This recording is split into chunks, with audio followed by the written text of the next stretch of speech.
Once upon a time, in a faraway land, there lived a man so exceptional that the divine hosts of heaven and hell were forced to take note. A man dangerous enough to bring Satan to his knees, but selfless enough to make God himself raise an eyebrow. How did this come to pass? Well, it all began at a very special birthday party for a very special young lady. Surprise! What is all this? It's your birthday, Kinsey. So? You've never been to a birthday party? No. Oh, like not even growing up? I went to the School of the Americas since kindergarten. We didn't really do birthday parties. But you celebrated Christmas? I don't have to explain myself to you. Oh, Kinsey, this is going to be so much fun. Xinjai made a cake, Jane Austen is here, we'll play some games. What sort of games?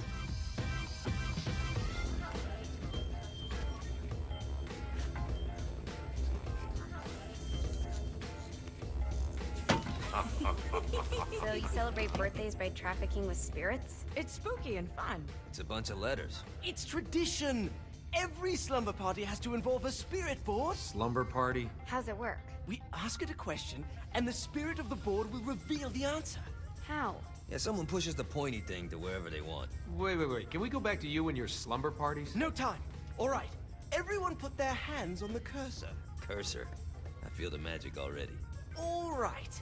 Will the President/God Emperor for life ever choose a partner to reign alongside them? No. Ooh, someone's getting married. Shut up, Matt. Who will tame the president's wild heart? What are you guys trying to spell? I'm not moving it. That's the spirit, Kinsey. I'm serious. I'm not moving it either. Neither am I. Jezebel? Who the fuck is...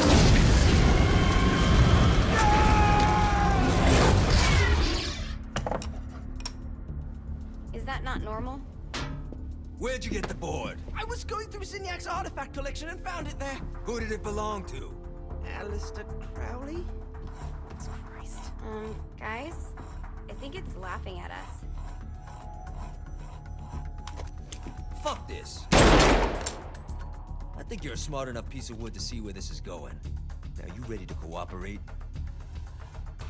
That's more like it. You think we can trust it? It's not like we got a lot of options. So what's the plan? We mount up and go in after the boss? No, I do. No sense in what's left of humanity walking right into a death trap. Someone's gotta live to tell a story. That's a stupid plan, Johnny. I'm leaving you in charge. Hell of a plan, Johnny. Are you serious? I'm coming too. Are you kidding me? How do you plan to come back? I try not to sweat the details. You need someone with you that does. No. It's my birthday. Fine. Alright then. You know where my friend is?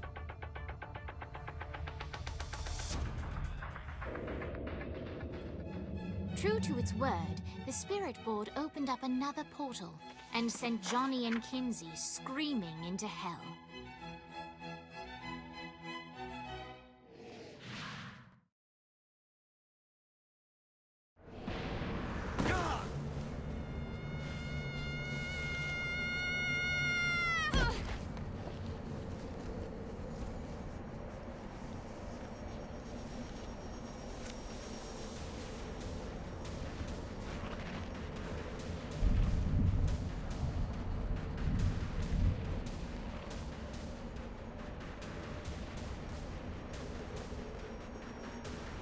Dane Vogel. Ultor's behind this, I know it. Ultor and the Saints haven't been enemies in years. You really think he's responsible? You don't know him like I do. The boss put him through a window for a reason. The reason was the boss was kind of fucking crazy back then. That's a fair point. You know how much easier this would be if we just found a car? You know how much easier this would be if you just gave me a second?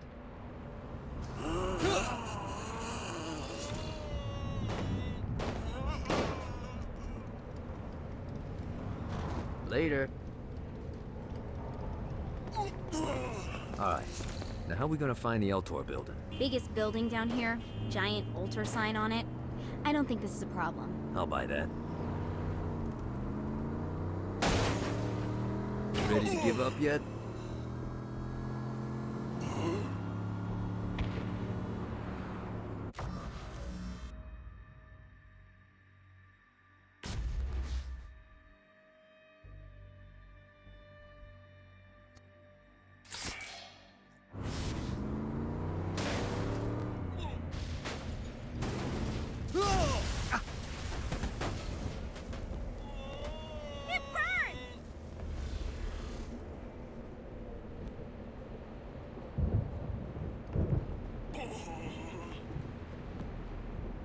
Relax. I think we may have got the attention of the demons. How do we want to handle this? We handle it by killing demons.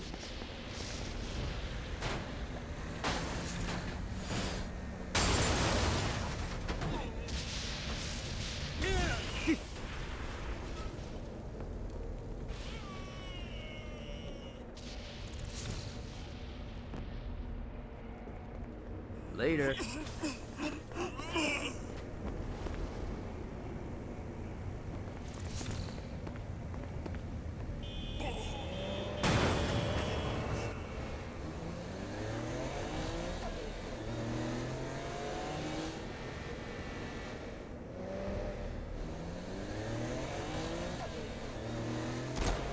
Look at us. Kinsey Kensington and Johnny Gat driving together on a birthday adventure. Are you always this excited? Generally, I'm a misanthrope. I get it.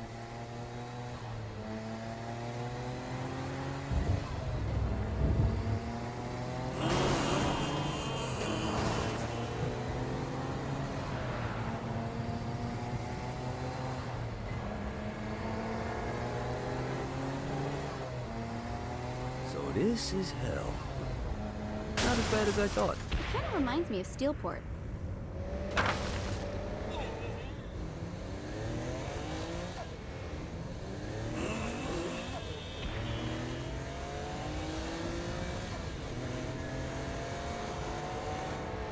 So, what's the plan? Oh yeah. I'm gonna shoot him in the face unless he gives us the boss back. What if Dean doesn't have the boss? I'll probably still shoot him in the face.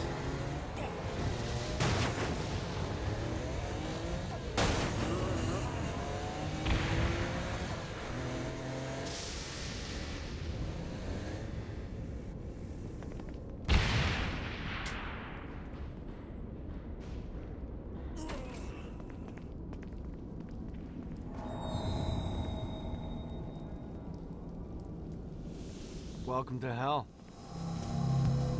Shouldn't you have a receptionist? Such is the plight of eternal damnation. I have a feeling you didn't come here to catch up. Let's talk in my office.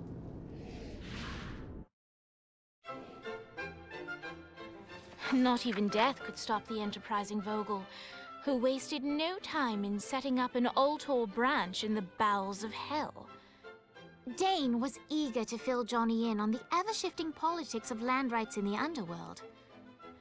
But real estate mattered little to Johnny, who only cared where his friend was.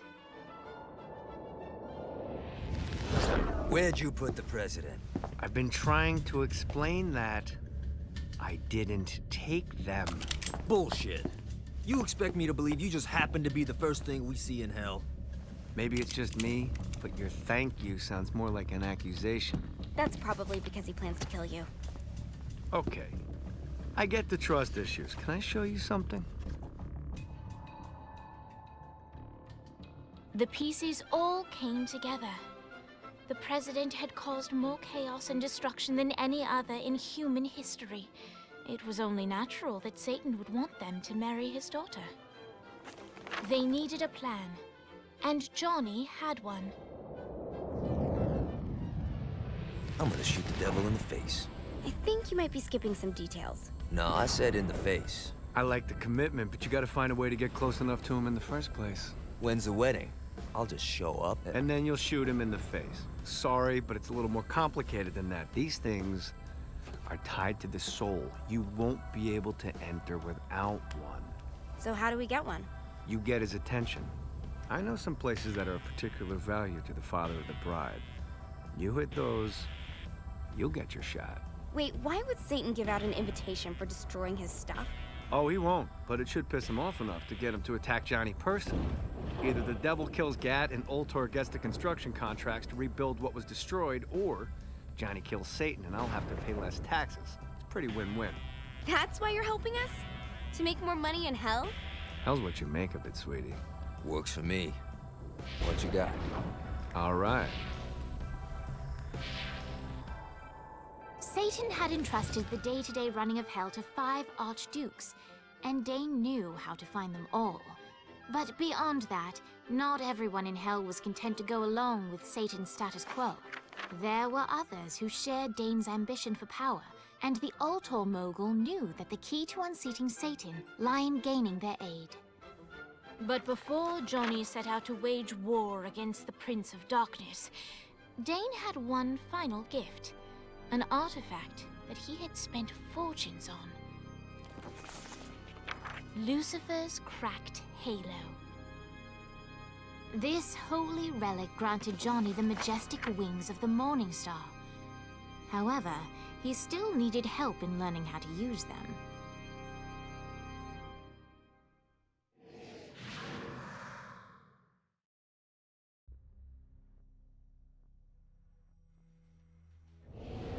Alright, you got me out in the sticks, now what? Would it kill you to show a little excitement? You're about to experience angelic flight, for Christ's sake. Dane. Someone needs a nap. Just collect some soul clusters and power up the halo. You'll be flying around in no time. Great. Now you should have just enough clusters to power up your halo.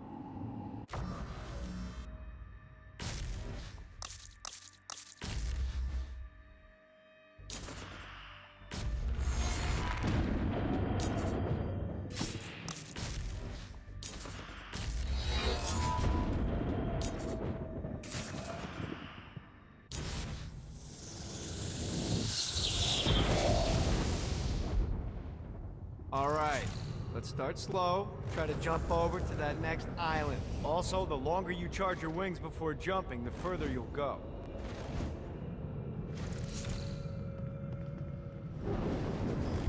Hey, you didn't fuck it up. Good job. Now get up that cliff. Don't worry, if something looks too high, now it's time to fly. You heard of crawling before walking? Well, in this case, you need to jump before you can fly. Launch yourself in the air with a jump, and then hold your wings out to glide to that next island. I put out some orbs to show you the path. You'll have to dive to reach the next island. Do that by pointing your head down. Don't worry, the rest of your body will follow.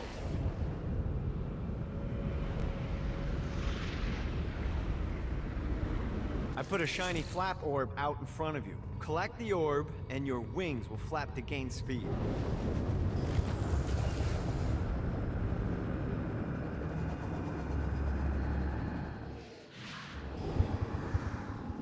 Missed the orb, dude. Let's try this again.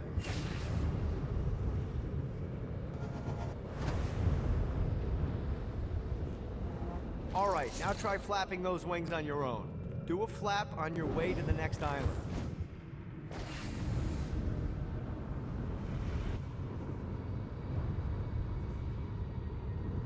The exact opposite of diving is climbing. Climbing will slow you down and eventually cause you to stall. And trust me, stalling sucks. You can flap while gliding to gain additional speed. So the faster you're going, the higher you can fly. Now try to reach the island up. All right, time to take the training wheels off for the final lesson. Flying takes stamina.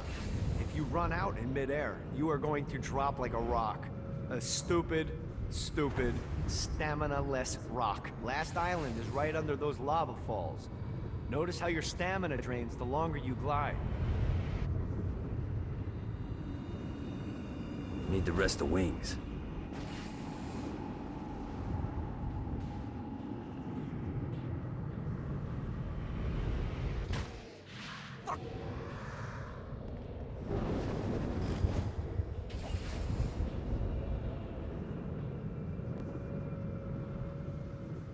Woo!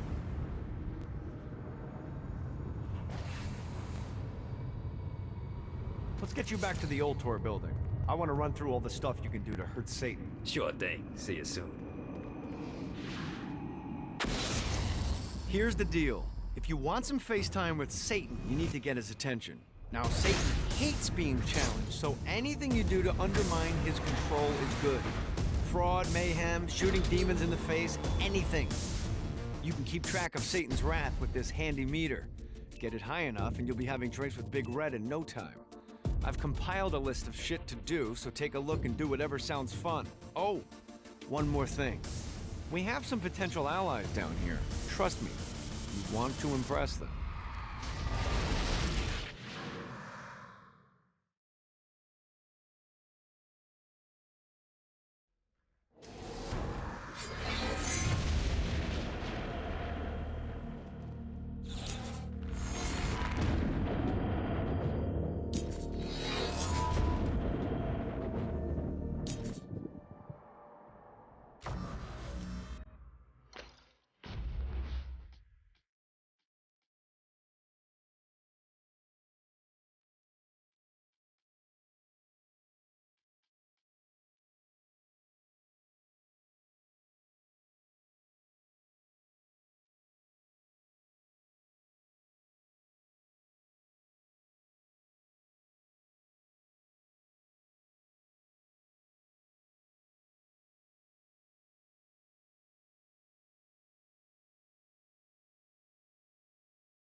Gotta pick it up.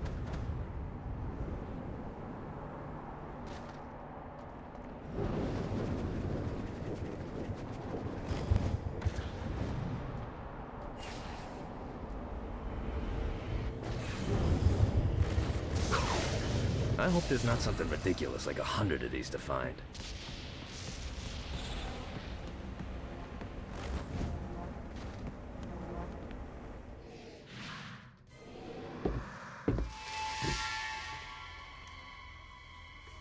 Abandoned ship! We've been boarded!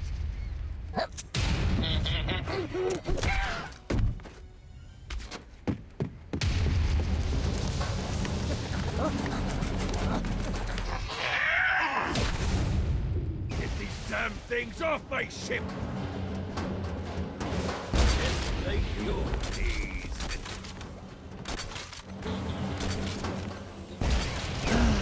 Life is good.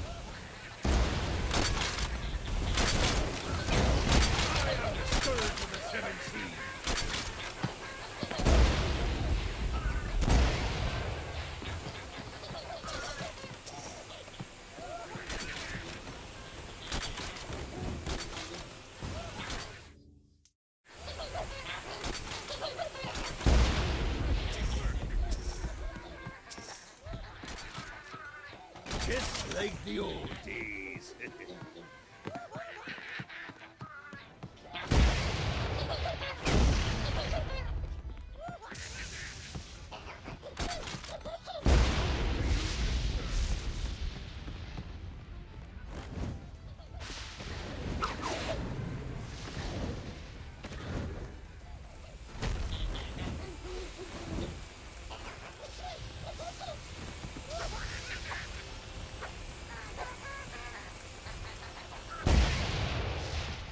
I got a bit of treasure in that chest over there.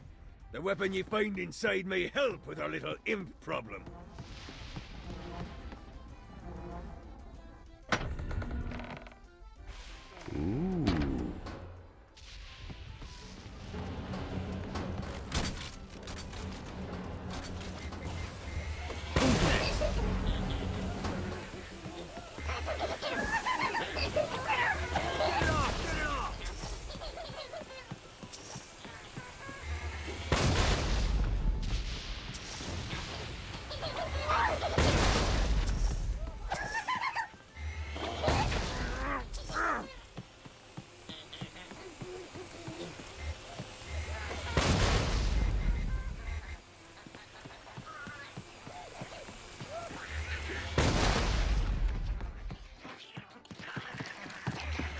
summoned these imps to serve as my crew. I forgot what a handful they could be. Once aboard, they wouldn't listen to their captain. They ran amok in the bowels of the ship.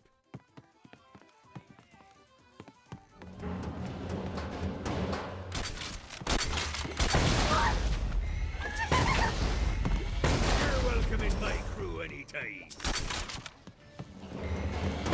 Run. Good God, they're swarming me! Fighty little bastard. Okay to drop the pirate voice. What pirate voice would that be? Wow.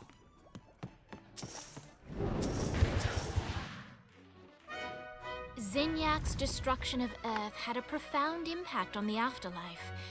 To heaven, it was a logistical nightmare.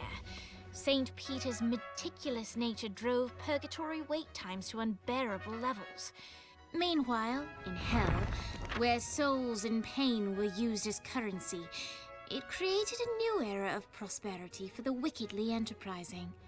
This economic boon resulted in the coffers of hell to be overflowing, which in turn piqued the interest of the most notorious man that sailed the seven seas. Long had Blackbeard been a thorn in Satan's side, robbing tax collectors on a semi-regular basis. But the promise of an immeasurable fortune drove him to be even bolder. An arrangement was reached. Blackbeard would provide information on strategic targets in exchange for a share of the profit. Johnny, who was interested in murder, not money, happily agreed.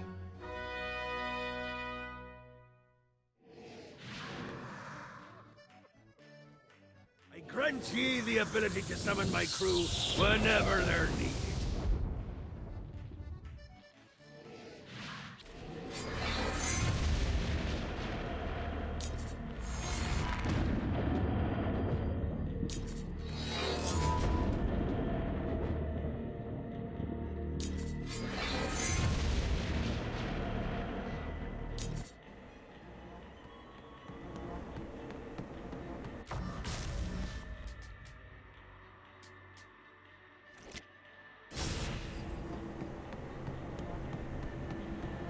The Barrens is the All right, matey. It's time for your lesson. Let's summon me favorite scurvy-riddled hellion, the Imp. Why don't you start off by summoning an imp to take out those enemies? There you go, matey. Now take down the other demon. Eagle biters are vicious. Now let's practice your aim. Take down the demons on the islands.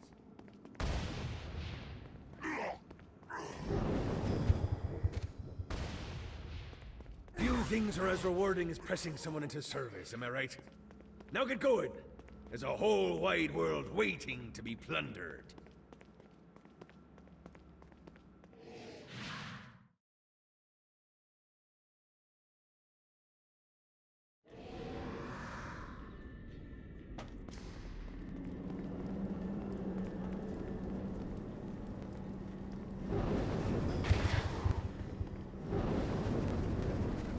One of these days I'm gonna get Blackbeard off that boat and onto the fucking squash court.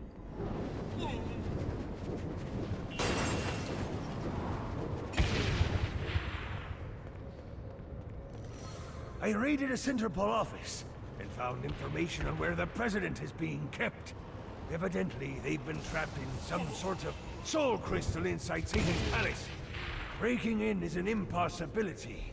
Your best bet to save them is to continue to try to draw Satan out of his palace.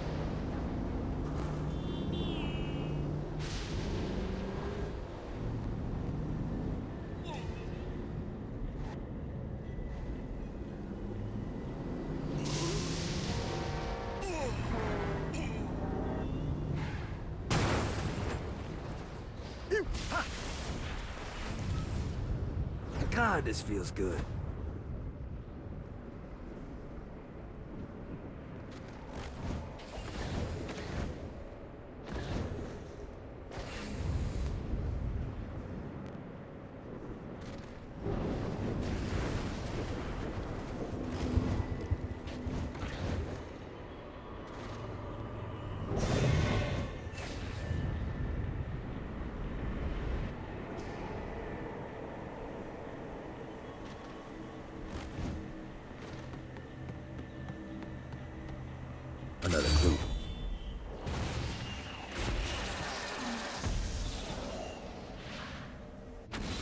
got word from Blackbeard that every island has a treasure chest hidden on it. What's in the chest? I don't know. I'm not a fucking pirate.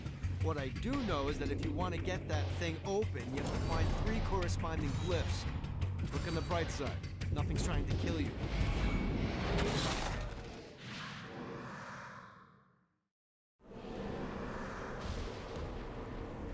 These things better not be a bitch to find.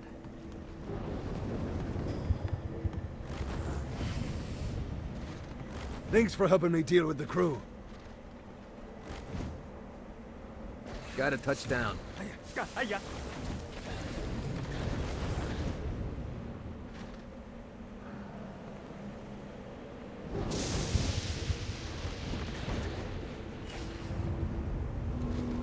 A Damsel's Orientation Guide, Chapter 38. Imps. Little bundles of pure sin. These adorable mischief makers serve as perfect pets or slave labor. Note to self. Find a way to control lightning.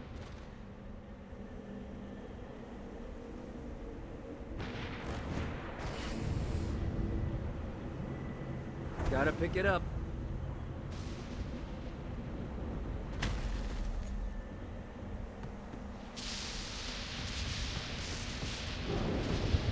Gotta find the glyphs to open this.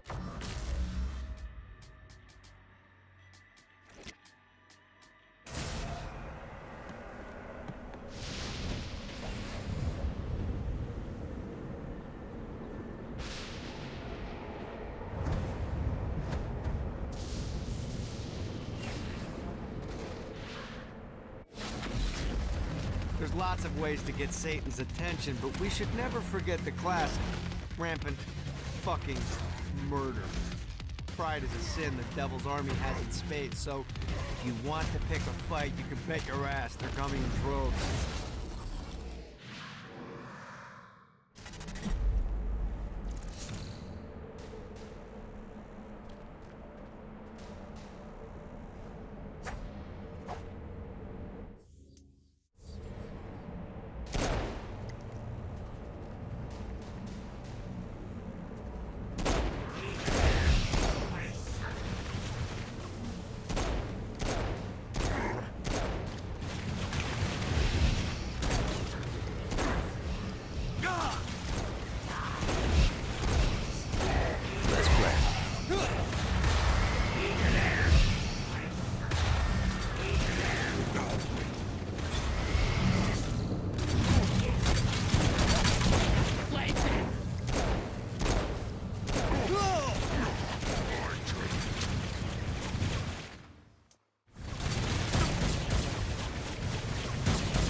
guys are there?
Damned Souls Orientation Guide, Chapter 17, The Battlegrounds. This graveyard is where dead of the previous war on Heaven were buried.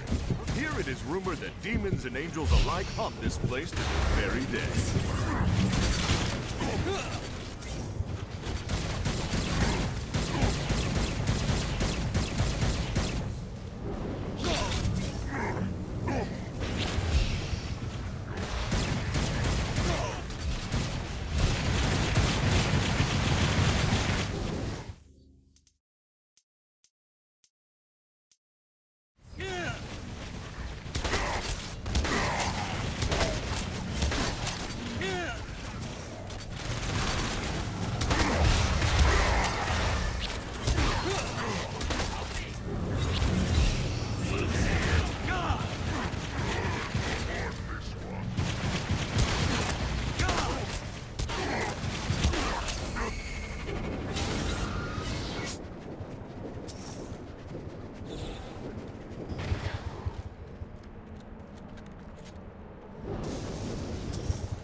Let's see what these things can do.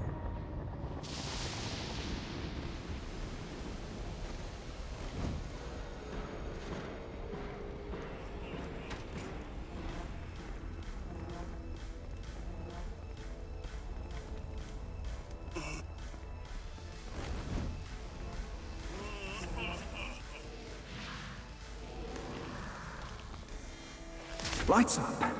William Shakespeare, humanity's greatest playwright, and hell's most diabolical purveyor of entertainment, looks on as a brave mortal on an Orphean quest enters. The bard's interest is piqued, and he looks to test his visitor's mettle.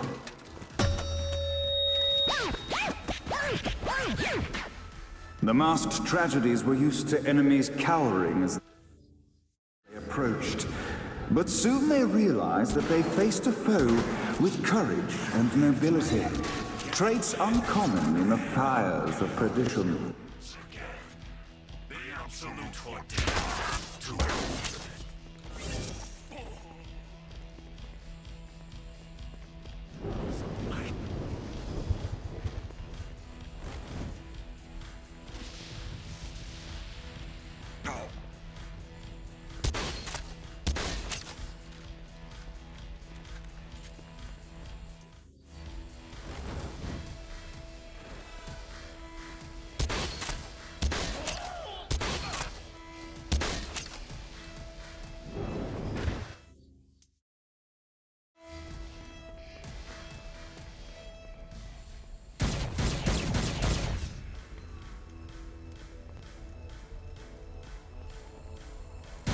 The inciting incident resolved.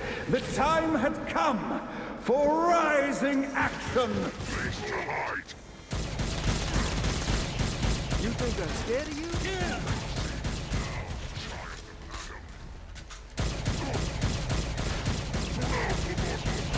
The battle raged on below, and as bullets and blood flew, the bard arched a curious eyebrow. Could this mortal be the exact thing that Shakespeare needed?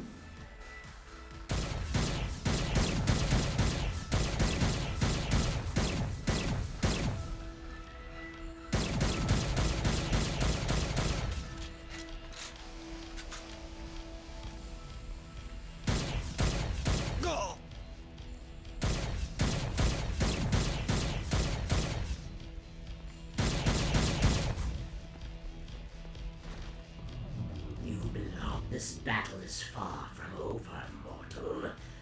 Arise! And now, Act 3!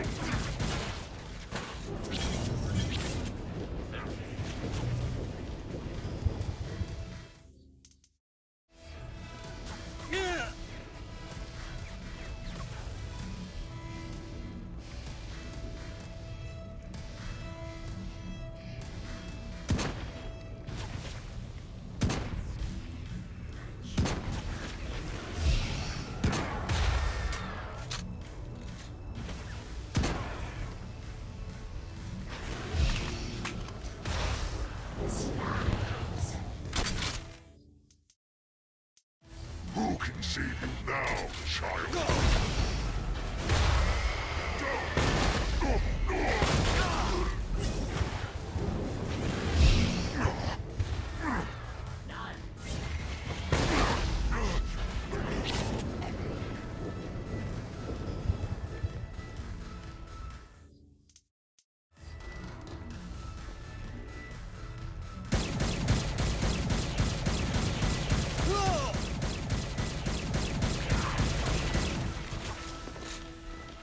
The conflict resolved, Shakespeare eagerly awaited meeting the champion that dispatched so many of his men. Undoubtedly, they were here for the bard's aid, and while happy endings were not a thing found in hell, Shakespeare always had a soft spot for comedies. In the land of the living, William Shakespeare is regarded as one of the most prolific playwrights of all time. However, to the denizens of hell, the bard is seen in a far different light. After selling his soul for fame and adoration, Shakespeare served in hell as Satan's spy master general. In doing his duty, Shakespeare would punish the souls he was investigating by forcing them to perform in grotesque passion plays for Satan's amusement. But in a Twelfth Night-esque twist, Shakespeare found himself living a double life. While he projected an image of cruelty, his heart was as soft as Jezebel's. In secret, he would tutor her on the classics and act out the works of his mortal days. When Satan found out, he cast Shakespeare out of the palace, believing that the poet would be tormented by the populace of hell, far out of Jezebel's sight. But Satan had not counted on the bard's cunning. Embracing his persona of master torturer, Shakespeare and his followers, the tragedies, took root in the entertainment district, biding their time for revenge.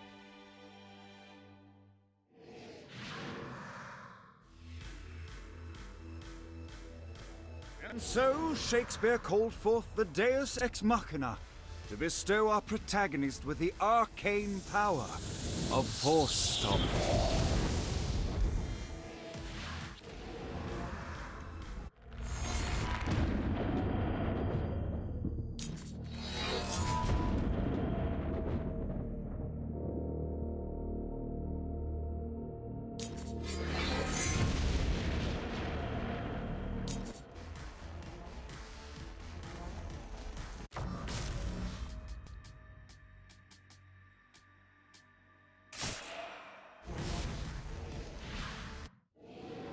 Lights up!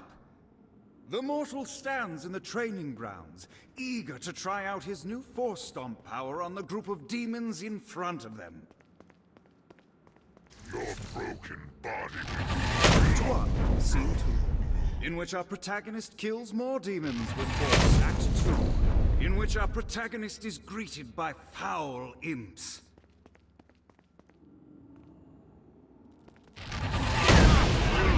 In which our protagonist learns that Force Stomp even works on flying enemies, enabling them to remove a Dark Inciter's ship. The day is won, and the curtain closes on our noble hero.